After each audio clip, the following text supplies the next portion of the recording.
जय हिंद साथियों, Rudra postal academy में आप सभी का स्वागत है। आज हम बचत बैंक की योजनाओं से संबंधित जो एमसीक्यू हैं वो लगाने जा रहे हैं और हमने जो पीओएसबी की जितनी भी स्कीम्स हैं वो पहले ही पढ़ चुके हैं।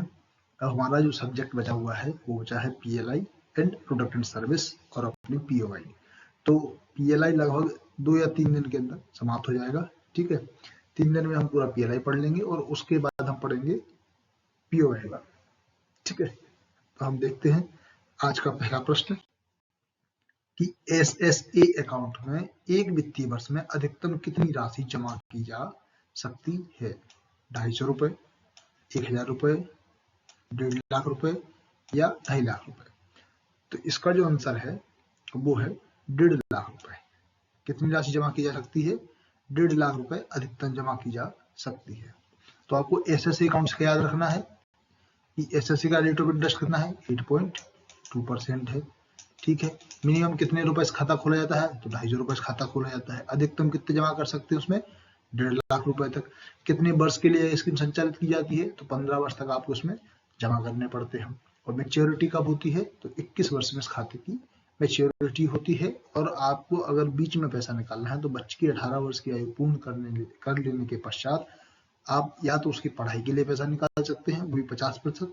ठीक है, या किसी प्रकार की कोई समस्या है तो आप 50% तक पैसा 18 वर्ष की आयु के बाद निकाल सकते हैं। ठीक है, तो अब जो एमसीक्यू पढ़ेंगे उसमें लगभग ऐसे ही डिटेल पढ़ेंगे ताकि अपना रिवीजन होता जाए। ठीक है, अगला प्रश्न देखते हैं। दूसरा प्रश्न यह है कि भारत में डाकघर बचत योजना की शुरुआत जो है वो कब से हुई थी? 1 अप्रैल 1882, 1 अक्टूबर 1854, 9 अक्टूबर 1945 या 10 अक्टूबर 1954। तो इसका जो उत्तर है वो है 1 अप्रैल 1882। कब से शुरुआत हुई है? तो 1 अप्रैल 1882 से भारतीय डाक के द्वारा बचत बैंक योजनाओं का प्रारंभ किया गया था। ठीक है, दूसरा प्रश्न हम देखेंगे। इसको याद रख लेना, आपको ये पूछ लेता है कि जो बचत बैंक या पीओएसबी स्कीम से उसकी शुरुआत कब से हुई है? तो 1 अप्रैल 1882 से। ठीक, दूसरा प्रश्न, सुकन्या समृद्धि खाते की बालिका की उम्र कितने साल या कितने वर्ष से अधिक नहीं होनी चाहिए? कितने वर्ष से अधिक नहीं होनी चाहिए बालिका की उम्र? 15 वर्ष, 12 वर्ष, 18 वर्ष या 10 वर्ष। तो अभी हमने जैसे सुकन्या समृद्धि योजना पढ़ी है उसमें बताया है कि 10 वर्ष तक की बच्चियों के खाते खोले जाते हैं। कितने वर्ष तक की बच्चियों के? जो 10 वर्ष है उससे अधिक उम्र अगर हो गई है बच्ची की तो इस खाते के अंदर, इस योजना के अंदर उसका खाता नहीं खोला जाएगा। तो इसका सही उत्तर क्या होगा कि 10 वर्ष के अंदर इसके खाते खोले जाते हैं। हम देखते हैं अगला प्रश्न कि एसएसए खाते की परिपक्वता अवधि क्या है? तो खाता खोलने की तारीख से 23 साल के बाद, खाता खोलने की तारीख से 18 साल के बाद, और खाता खोलने की तिथि से 21 वर्ष के बाद, और खाता खोलने की तिथि से 15 वर्ष के बाद। अभी मैंने आपको 2 मिनट पहले ही बताया है कि सुकन्या समृद्धि अकाउंट है वो बच्ची की उम्र कितनी है? 10 वर्ष, इससे कम होनी चाहिए तब आप उसका खाता खोल सकते हैं। और खाता खोलने की तिथि से 21 वर्ष के बाद है। कितने वर्ष के बाद? 21 वर्ष के बाद आप इस खाते को परिपक्व या मैच्योर कर सकते हैं। ठीक है, ये आपको याद रखना है। ठीक, ये भी याद रखना कि 10 वर्ष से कम उम्र की बच्चियों के ही खाते खोले जाते हैं। ठीक, आगे बढ़ते हैं। यदि बालिका 18 वर्ष की आयु पूरी कर लेती है तो उसकी शादी के समय एसएसए खाता कब बंद किया जा सकता है? शादी की तारीख से 1 महीना पहले या 3 महीने बाद, शादी की तारीख से 3 महीना पहले या 2 महीने बाद, शादी की तारीख से 2 महीना पहले या 6 महीने बाद, या 1 महीना पहले और 1 महीना बाद।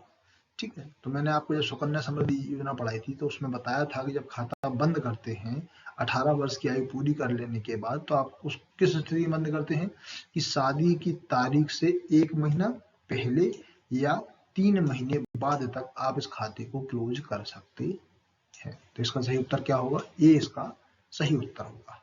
ठीक है, प्रश्न क्रमांक 6, आरडी खाते की परिपक्वता अवधि क्या है? 60 महीना, 12 महीना, 24 महीना या 115 महीना। तो आपको पता होना चाहिए कि जब अपन आरडी खाता खोलते हैं वो कितने सालों के लिए खुलती है। तो उसका जो परिपक्वता अवधि है वो है 5 ईयर। कितना है? 5 ईयर। तो 12 पंचे 60, यानी कि 60 महीने इसका सही उत्तर होगा। ठीक है, 115 महीने किसका उत्तर है? 115 महीने की जो अवधि है वो है केबीपी की, केबीपी। ठीक है, याद रखना। अगला प्रश्न, आरडी खाते से लोन कितना लिया जा सकता है? जैसे आप आरडी खाता खोलते हैं तो उसमें जो जमा रकम है उसका कितने प्रतिशत तक की जो राशि है वो आप लोन के तौर पर निकाल सकते हैं? 40%, 50%, 60% या 80%।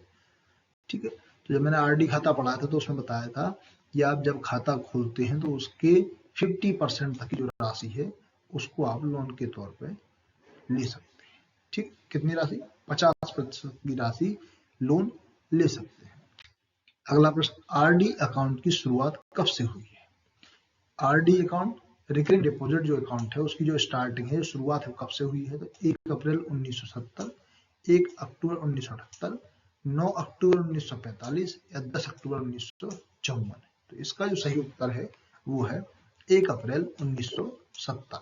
ठीक है, ये बहुत महत्वपूर्ण डेट है। डेट बहुत पूछ ली जाती है, कभी कभी इससे सीधे प्रश्न आ जाते हैं कि भाई जो आपने जैसे 2023 में हमने पूछा गया था कि महिलाओं के लिए जो पीएलआई स्कीम हो कब से स्टार्ट की गई, तो ऐसे प्रश्न कई बार पूछ लेते हैं। तो आपको याद रखना है कि आरडी अकाउंट की जो शुरुआत है कब से हुई थी? 1 अप्रैल 1970 से। आगे बढ़ते हैं, आरडी खाते में न्यूनतम जमा राशि कितनी है? आरडी खाते की जो न्यूनतम जमा राशि है वो कितनी है? 500 रुपए, 250 रुपए, 1000 रुपए या 100 रुपए। ठीक है, तो इसका जो सही उत्तर होगा वो ऑप्शन डी, 100 रुपए इसकी मिनिमम जमा है। मतलब आप 100 के गुण में कितने भी खाते आरडी के खोल सकते हैं। 250 रुपए किसकी न्यूनतम राशि है? सुकन्या समृद्धि योजना की। ठीक है, और 500 रुपए किसके लिए है? तो 500 रुपए एसबी के लिए है, और 1000 रुपए के लिए टीडी है, एनएससी हो गई, केबीपी हो गया, तो ये 1000 रुपए मिनिमम इनके लिए होता है। ठीक है, अगला प्रश्न देखें, एनएससी खाते की अधिकतम राशि क्या है? एनएससी जो अकाउंट खोला जाता है वो कितने अधिकतम सीमा जो है उसकी अकाउंट की, वो कितने राशि तक के खाते खोल सकते हैं? 1 लाख, 9 लाख, 15 लाख, 30 लाख या कोई सीमा नहीं। तो आप एनएससी कितने लाख तक खोल सकते हैं? एनएससी के लिए जो सही उत्तर होगा वो होगा नो लिमिट। आप एनएससी कितनी भी खोल सकते हैं और कितने रुपए तक की राशि के खोले जा सकते हैं। ठीक है, अगला प्रश्न देखिए, एनएससी अकाउंट को कितने समय के बाद बंद किया जा सकता है? 1 साल, 5 साल, 6 महीने या 3 साल। तो जो परिपक्वता अवधि पूछी जा रही है, कितने समय के बाद बंद किया जा सकता है? परिपक्वता, मेच्योरिटी अमाउंट, मेच्योरिटी की जो अवधि है, जो टेन्योर है वो कितना है? 5 ईयर। कितने वर्ष के बाद? 5 ईयर के बाद आप इस खाते को क्लोज कर सकते हैं। गिरवी रखी गई संपत्ति पर एनएससी खाता कहाँ रखा जा सकता है? मतलब जो एनएससी है उसको आप प्लेज करते हैं, रखते हैं, गिरवी रखते हैं, तो उसको किसके समक्ष गिरवी रख सकते हैं? तो उसके लिए जो नियम पढ़े थे अपन ने उसमें से है भारत के राष्ट्रपति, उपराष्ट्रपति, ठीक है, राज्यपाल के समक्ष, आरबीआई, अनुसूचित बैंक, सहकारी समिति और सहकारी बैंक के समक्ष, निगम, सार्वजनिक निजी सहकारी कंपनी, स्थानीय प्राधिकरण या ऑल ऑफ दीज, इन सभी के समक्ष। तो इसका जो सही उत्तर होगा वो होगा ऑल ऑफ दीज, इन सभी के समक्ष हम जो एनएससी खाता है उसको गिरवी रख सकते हैं।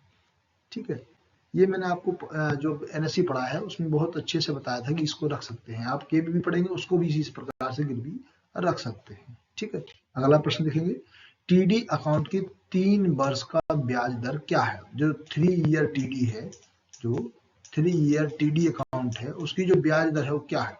7%, 8.2%, 7.1% या 7.5%।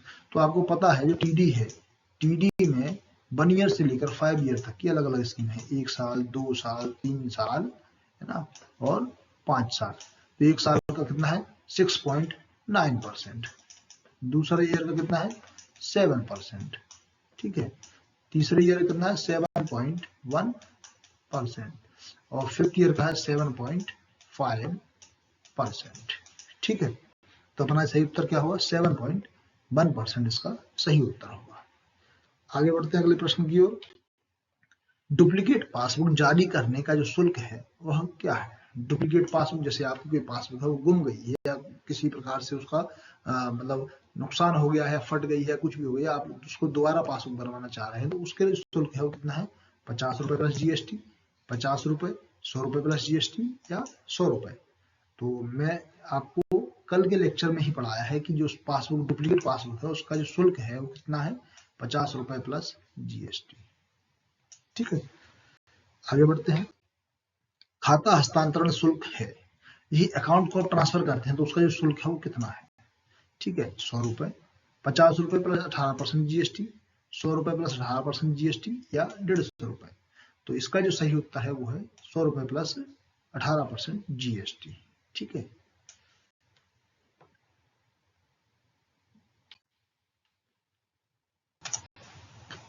एक वित्तीय वर्ष में कितने चेक मुफ्त में प्रयोग किए जा सकते हैं। तो आपको जो चेकबुक प्रदान की जाती है उसमें से आप एक वर्ष में अधिकतम जो चेक हैं, जो फ्री ऑफ कॉस्ट जो चेक होते हैं, जैसे आपने जो पढ़ा है एसबी का, उसमें बताया जाता है कि जब अपन चेक को उपयोग करते हैं चेकबुक को, तो आपको 10 चेक जो रहते हैं वो एक वित्तीय वर्ष में मुफ्त रहते हैं। उसके बाद प्रति चेक 2 रुपए लिया जाता है। तो इसी प्रकार से क्या है कि जो एक वित्तीय वर्ष में कितने चेक हैं जो मुफ्त में प्रयोग किए जा सकते हैं, 15, 12, 10 या 20। तो इसका सही उत्तर क्या होगा, 10 इसका सही उत्तर होगा। ठीक है, अगला प्रश्न देखते हैं। परिपक्वता भुगतान की रकम 20,000 से अधिक होने पर भुगतान किस विधि से किया जाएगा। तो नकद द्वारा, चेक द्वारा, दोनों के द्वारा किया जा सकता है या मनी ऑर्डर द्वारा। तो परिपक्वता भुगतान की जो रकम है वो 20,000 है। तो 20,000 से अगर नीचे है तो आप उसका जो भुगतान है वो नकद में कर सकते हैं, और यदि 20,000 से अधिक है तो उसका भुगतान चेक द्वारा ही किया जाता है। तो इसका जो सही उत्तर होगा वो होगा बी, चेक के द्वारा इसका भुगतान किया जाएगा। ठीक है, अगला प्रश्न देखते हैं। केबीपी की परिपक्वता अवधि क्या है। हाँ, यह अभी मैंने बताया था आपको कि जो केबीपी है उसकी परिपक्वता अवधि क्या है, तो 9 वर्ष 2 माह, 9 वर्ष 7 माह, 7 वर्ष 9 माह, 5 वर्ष 6 माह। अभी मैंने पहले ही प्रश्न में, शायद पहला या दूसरा प्रश्न था, जब मैंने बताया था कि जो परिपक्वता अवधि है वो कितनी है, जो अपनी आरडी है उसकी परिपक्वता अवधि कितनी थी, 5 वर्ष बताया था। इसी प्रकार मैंने उसी में के ऑब्जेक्टिव में बताया था कि जो केबीपी है उसकी परिपक्वता अवधि कितनी है, तो मैंने बताया था 115 महीने। कितने, 115 महीने। तो इसमें जो उत्तर होगा वो होगा 9 वर्ष 7 माह। ठीक है, 20 का सही उत्तर होगा। अगला प्रश्न देखते हैं कि नॉमिनेशन में अधिकतम कितने लोगों को नामित किया जा सकता है, नॉमिनी बनाया जा सकता है। आप जो नॉमिनेशन करते हैं, मतलब अभी देखिए आप कोई भी खाता खुलवाएंगे तो उसके लिए कंपलसरी है नॉमिनेशन, बिना नॉमिनेशन के खाते नहीं खोले जाते हैं। ठीक है, तो नॉमिनेशन के लिए सब अधिकतम जो सीमा है वो कितनी है, अधिकतम 2 व्यक्तियों की, 3 व्यक्तियों की, 4 व्यक्तियों की या 1 व्यक्ति की। तो इसकी जो अधिकतम सीमा है वो है 4 व्यक्तियों की। आरबीआई गाइडलाइन के अनुसार आप किसी बचत खाते में या किसी अन्य खाते में अधिकतम 4 लोगों को नॉमिनी नामित या बना सकते हैं।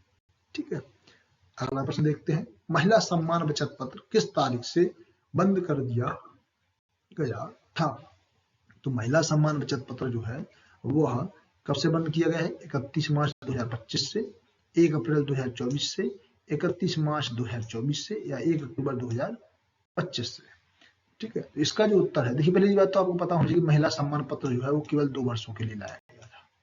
ठीक है, 2 वर्षों के लिए लाया गया। यह योजना है 2023 में लॉन्च की गई थी। कब लॉन्च की गई थी, 2023 में।